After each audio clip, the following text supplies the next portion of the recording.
Lepo pozdravljeni. Danes bomo govorili o nihanju. 1. julija leta 1940 so v mestu Tacoma v zvezni državi Washington v Združenih državah Amerike za promet odprli nov 1800 metrov dolg jekleni most.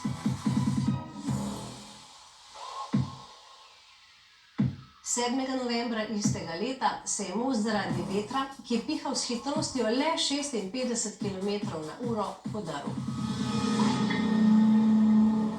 Dino Florjančič, lepo pozdravljeni. Pozdravljeni. Kaj se je torej zgodilo z mostom v Tacomi?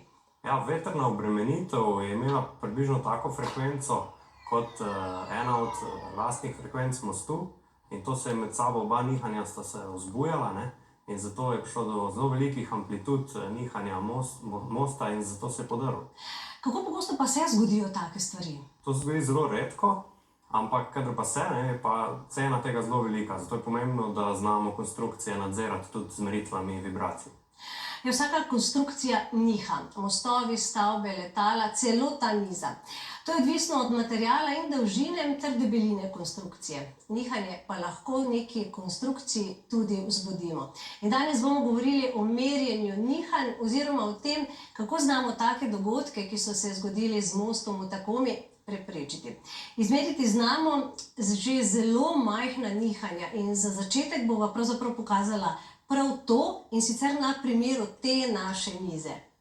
Ja, tukaj na mizi imamo pospeškomer, ki zaznava vse že najin govor, najine dotike tele mize, če pišem po tipkovnici, tako da zaznava zelo nizke amplitude nihanj.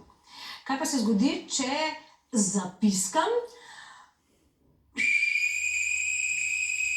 Ja, tudi z zvokom lahko v bistvu zbudimo nihanje tudi konstrukcij in ta pospeškomer je zdaj zaznal tudi vaš pisk in to zelo dobro. Čeprav je zvok ima zelo nizke energije, ima zelo v bistvu, to je zelo nihanje nizke energije, ampak ga pospeškomer vseeno lahko zazna. Ampak kaj ste pravzaprav izmerili? Kakšno frekvenco? Izmerili smo frekvence tu med 2 pa 3 tisoč herci, to je bila frekvenca vašega žvižga. Ampak kako natančno pa pravzaprav znamo danes meriti? Ja, mi lahko zmerimo pospeške tam do pod 100 mikroG, to so pač zelo nizki tresljaji, ko jih mi s telesom ne moremo začutiti, ampak so pa zelo pomembni pri zaznavanju vibracij na konstrukcijah. Zdaj, mogoče na kratko, kako deluje pospeškomer? Ja, v pospeškomeru je taka zelo majhna utež, ki je vzmetena, vzmet je med utežjo in ohišjem pospeškomera, tako da ko se pospeškomer v celoti premika, se potem ta vzmet krči in razteguje. In to lahko zmerimo, ker v notranjosti pospeškomera sta pa in na vzmet in na ohišje vezani dve polovici kondenzatorja, tako da lahko potem merimo napetost med njima. Ampak zakaj je pravzaprav pomembno, da znamo meriti tako majhna nihanja, da so naprave tako zelo občutljive? Ali taka majhna nihanja že tudi vplivajo na konstrukcije? Ja, če je konstrukcija zelo toga, potem lahko tudi zelo majhna amplituda nihanja povzroči poškodbe.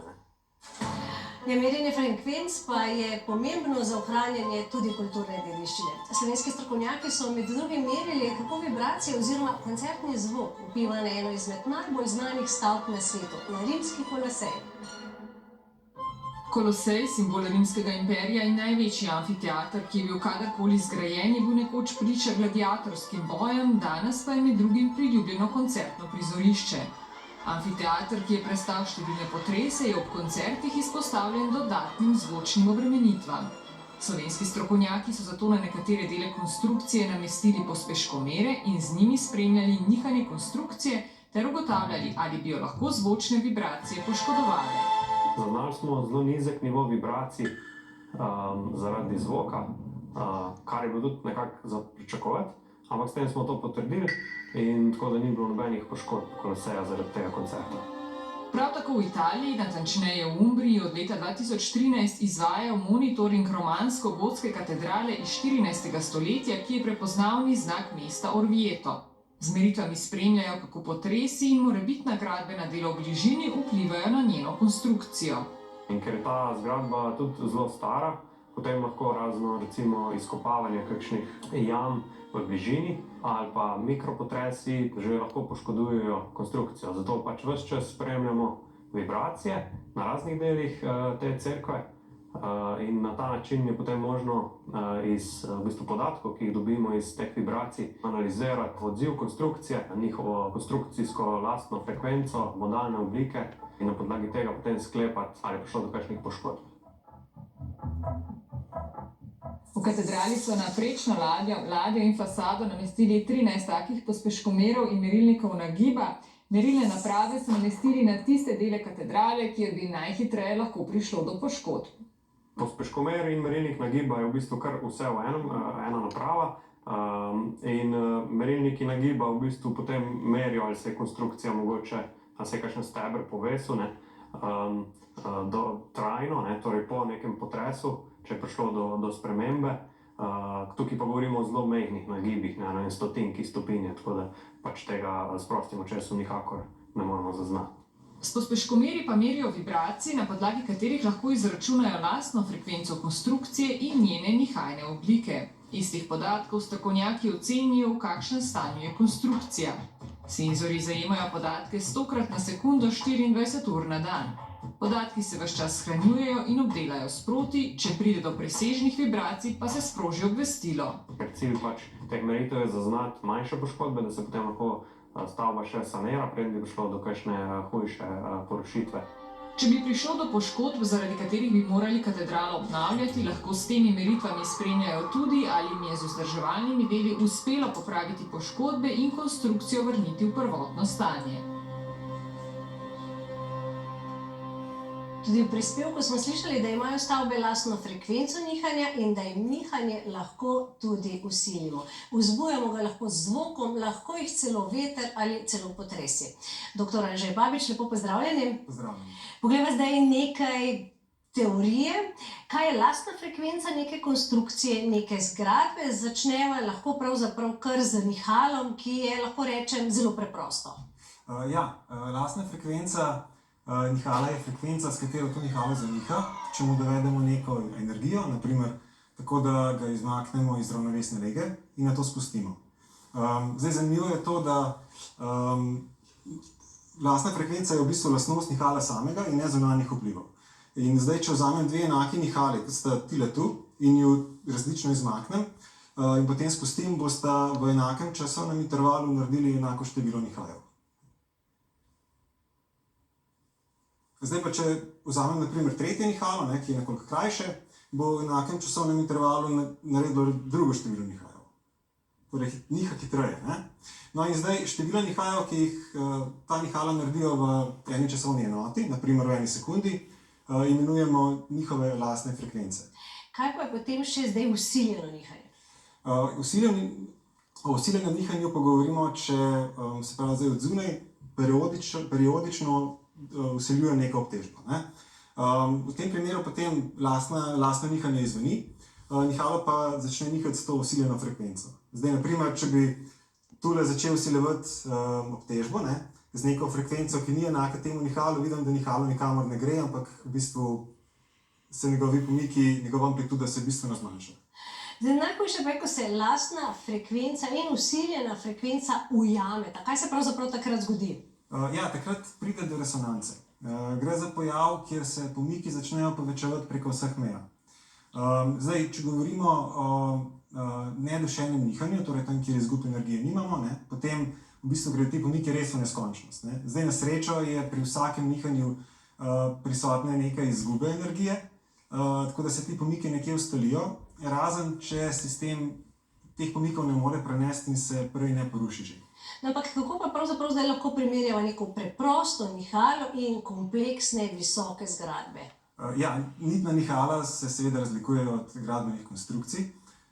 Zdaj, konstrukcija zaradi svoje togosti je sposobna se upirati pomikom, ki jih vsiljuje zunanja obtežba. Poleg tega pa njihova masa ni zbrana v eni točki kot tule, ampak je porazdeljena po celi konstrukciji. Zato konstrukcija niha na različne načine. Rečemo, da ima več nihajnih oblik in vsaka nihajna oblika ima svojo lastno frekvenco. In zdaj, v tem primeru je pa lastna frekvenca odvisna od togosti in pa mase konstrukcije. Zdaj, rekli ste, da poznamo več nihajnih oblik. Katere so to? Konstrukcija niha na različne načine. Od nihajnih oblik, kjer v bistvu zaniha kot celota, gre bolj za globalne nihajne oblike, do nihanja posameznih konstrukcijskih elementov, kjer je nihanje bolj lokalno. In zdaj niso vse te nihajne oblike enako pomembne. V praksi nas zanimajo tiste, ki jih določena obtežba lahko vzbudi in ki obenem povzročijo obremenitve v konstrukciji v smislu deformacij in pa napetosti. In kako se te različne oblike nihanja vzbudijo, pa ste nam pokazali na vaši potresni mizi. Večetažne stavbe imajo več prostostnih stopenj, s tem pa tudi več nihajnih oblik. Pri odzivu na potrese so pomembne prostostne stopnje, ki ustrezajo pomikoma stavbe v eni in drugi horizontalni smeri ter zasuku stavbe okrog njene vertikalne osi. Če je stavba ustrezno zgrajena, se njene medetažne konstrukcije v lastnih ravninah odzivajo kot toga telesa. S tem pa imamo v vsaki etaži po 3 prostostne stopnje. Število bistvenih nihajnih oblik je tako enako 3-kratniku števila etaž. Zato dobimo v bistvu v eni horizontalni smeri toliko nihajnih oblik, kolikor imamo nas. Torej, v tem primeru bomo dobili 3 nihajne oblike v tej horizontalni smeri, 3 nihajne oblike v tej horizontalni smeri in potem tudi več torzijskih nihajnih oblik. Skupaj dobimo za takšno konstrukcijo lahko 9 nihajnih oblik, ki se recimo izrazito pojavijo. Dr. Babič z modelom na potresni mizi pokaže, kako lahko vzbudimo različne nihajne oblike, če konstrukcijo obremenimo v eni horizontalni smeri. Neko nihajno obliko vzbudi, če ima obremenitev enako frekvenco, kot jo ima vzbojena nihajna oblika. Trenutno vzbujamo tole konstrukcijo s frekvenco 1 Hz in pa amplitudo 2,5 mm. Zdaj bom pa frekvenco spremenil, tako da bo šla ta konstrukcija v resonanco. Torej, čeprav amplitude nisem čisto spremenil, je konstrukcija začela precej bolj nihati.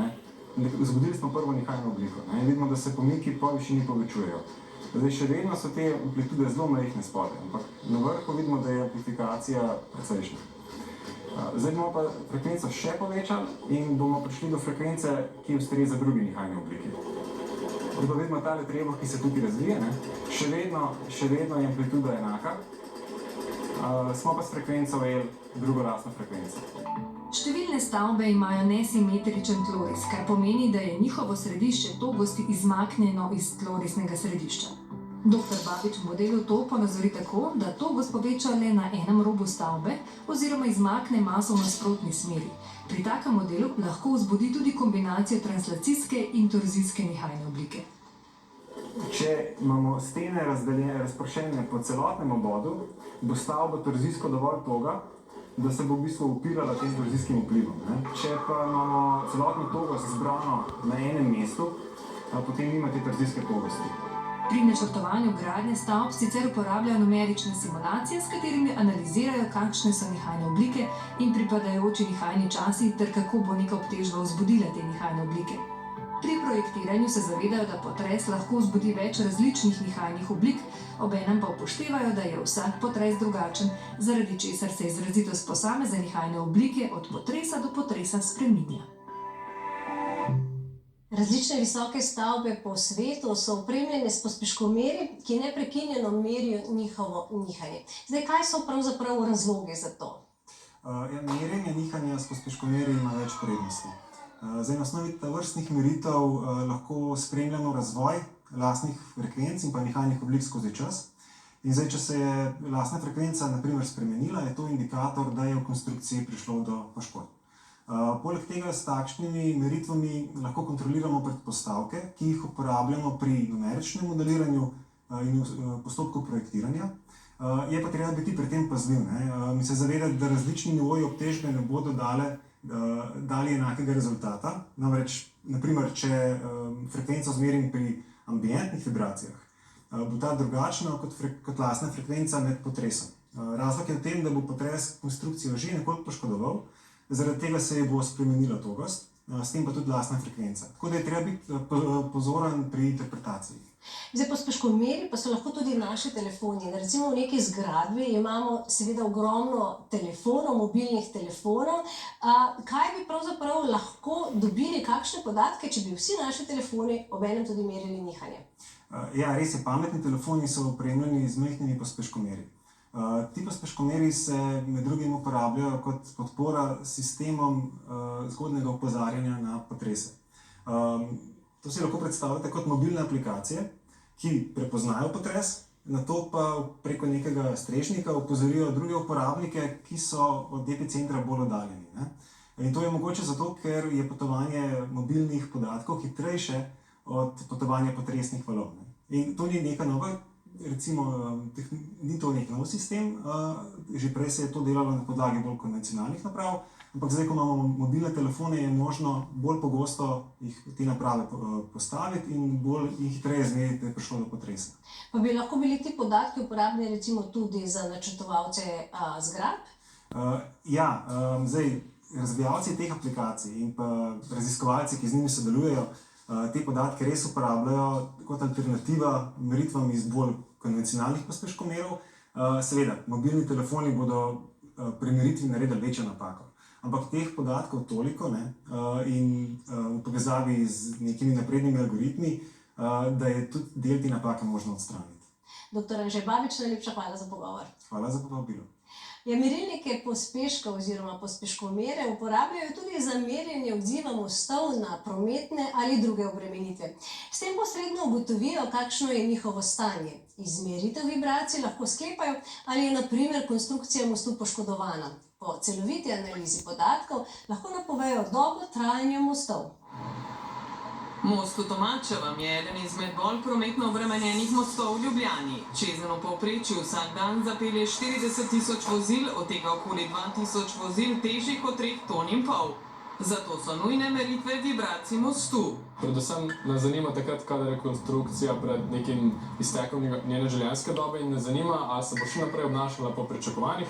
Hkrati pa lahko tudi spremljamo njeno zdravje z nekim kontinuiranim monitoringom, da vidimo, kako se te nihanja konstrukcije, vibracije časom spreminjajo. Zato je pod mostom med drugim stalno nameščenih 12 pospeškomerov, ki merijo spremembe hitrosti nihanja v 3 smerih: vzdolžni, navpični in prečni. V tem primeru na sredini polja, v nekih karakterističnih točkah, kot je levi, desni rob, da vidimo, kako gor-dol niha konstrukcija, tudi nad podporno konstrukcijo, da vidimo, če je ta stebr res v primeru ali niha v sinhronizaciji s prekladno konstrukcijo. Hkrati spremljajo tudi zunanjo temperaturo mostu. Ta močno vpliva na rezultate meritev, saj se nihanje spreminja s temperaturo. Dolgotrajne meritve želimo izvajati vsaj v nekih 2 ekstremnih sezonah, naprimer vsaj polletni monitoring, zaradi tega, da lahko imamo v nekih pri zelo nizkih temperaturah in pa pri zelo visokih temperaturah meritve, s kakšnimi frekvencami niha ta konstrukcija. Pod mostom so nameščeni tudi merilniki deformacij, s katerimi tehtajo maso vozil. Tudi ta vpliva na samo obnašanje konstrukcije. Kadar na mostu ni nobenega vozila, se odziva drugače, ko čezenj zapelje več, predvsem težjih vozil. Kadar zapelje nek težek kamion, se most upogne in s tistim upogibom, izmero upogibov deformacij, lahko izračunamo težo vozila. Ne? Po drugi strani pa, ko kamion zapelje z mosta, še vedno konstrukcija niha in s tem prostim nihanjem, bi tako rekel ambientalnim nihanjem, ki ga lahko povzroča tudi mogoče nek ekstremnem primeru potres, običajno pa je to veter, v tem primeru lahko tudi Sava, pa lahko v bolj prostem nihanju lažje ovrednotimo dinamične karakteristike mostu. Premikanja konstrukcije zaradi vibracij s prostim očesom ne vidimo, če smo na njem, pa jih zaradi večje teže lahko občutimo. Na signalih se lepo vidi, kako konstrukcija niha, kako se dejansko spreminja amplituda vibracij, da tako rečem, v časovni domeni, to je kako se s časom spreminja. Če pa mi znamo te signale pretvoriti v tako imenovano frekvenčno domeno, pa potem dobimo spektre in na teh spektrih vrhovi označujejo nek karakterističen nihajni čas konstrukcije. Tomačevski most je sicer edini na svetu, na katerem sočasno merijo vibracije in maso vozil med vožnjo. Svojo frekvenco nihanja pa imajo tudi komponente različnih naprav, naprimer letale. Čeprav sta letalo in most popolnoma različna, imata nekaj lastnosti popolnoma enakih. Kaj se torej dogaja z letalom, kadar leti? Ja, letalo pa most sta na nek način oba dokaj vitka za visoke obremenitve, ki jih nosita. Ne? Pri letalu je to sicer še dosti bolj ekstremno, zato je njegovo nihanje lahko kar zelo močno, ne? In to lahko tudi občutimo, recimo, ko gremo čez kakšne turbulence, ko nas na to pilot opozori, pa to nihanje zelo močno začutimo. Zdaj, kako izvajajo meritve, naprimer na letalih in kdaj? Na letalih se prav tako uporabljajo pospeškomeri za preverjanje konstrukcije, ko je prvič narejena. In sicer, ko se naredi prototip letala, se potem po celotni, v bistvu po krilu in po celotnem trupu namestijo pospeškomeri. Potem se ta konstrukcija vzbuja s takim modalnim kladivom ali pa s kakšnimi generatorji vibracij in primerja se odziv te konstrukcije. Na ta način se zagotovi, da so modalne oblike in lastne frekvence te konstrukcije enake tistim, kakršne so inženirji v bistvu načrtovali. In potem to zagotavlja tudi varen letalski promet. Tako je. Dino Florjančič, najlepša hvala za pogovor. Hvala vam. Ja, danes znamo izmeriti že zelo majhno nihanje in tako znamo dobro predvideti, kako se bo obnašala konstrukcija ob usiljenem nihanju. Prav zato so dogodki, kot se je zgodil pred 80 leti v ZDA, redki. Tudi v uganki pa bomo govorili o nihanju in frekvenci. Nec, pozdravljen. Živijo, Renata, res je, tudi pri uganki bova govorila o frekvencah. Zato je morda najbolje, da na začetku kar poslušava, s kakšno frekvenco igrajo te glasbene vilice. Kaj slišiva? Glasbeniki bi rekli, da slišiva ton A, fiziki pa lahko izmerijo, da je to zvok s frekvenco 445 Hz. In kaj bo sedaj uganka? Ja, glasbene vilice bom premaknil, tako da se bodo naslonile na žogico za namizni tenis. Potem pa bom pod glasbene vilice vstavil telefon, ki bo predvajal različne frekvence.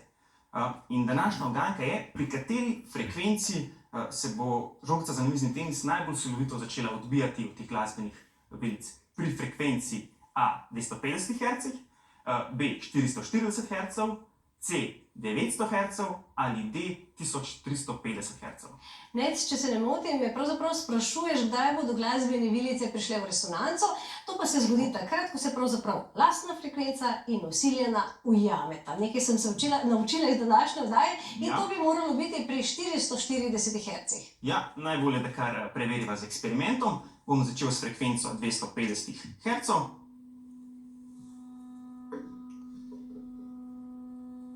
Vidiva, da se ne zgodi nič. Tako, zdaj pa spremeniva frekvenco na 440 Hz.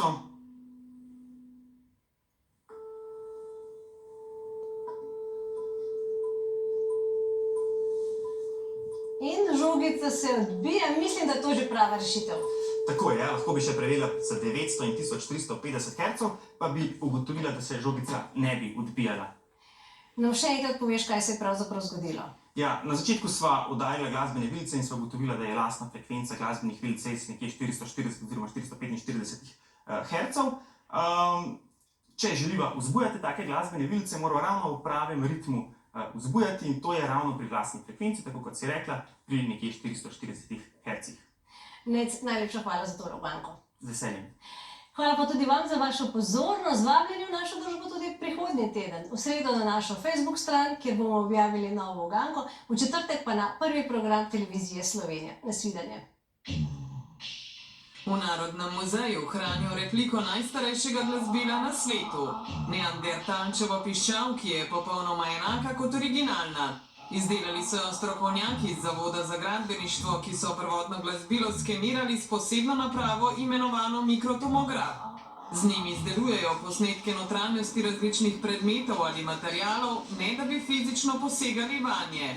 Pokazali so nam, kaj se skriva v zaprtem čokoladnem jajcu in tudi, kaj so odkrili v notranjosti šifrirne naprave Enigma, ki je desetletja ležala v razbitinah nemškega vojaškega plovila. Na mariborski medicinski fakulteti z nanotomografom, napravo, ki omogoča še večjo ločljivost, gledajo v notranjost 3D modelov človeških tkiv. Kaj vse še preučujejo s takimi napravami? Glejte, ugriznimo znanost.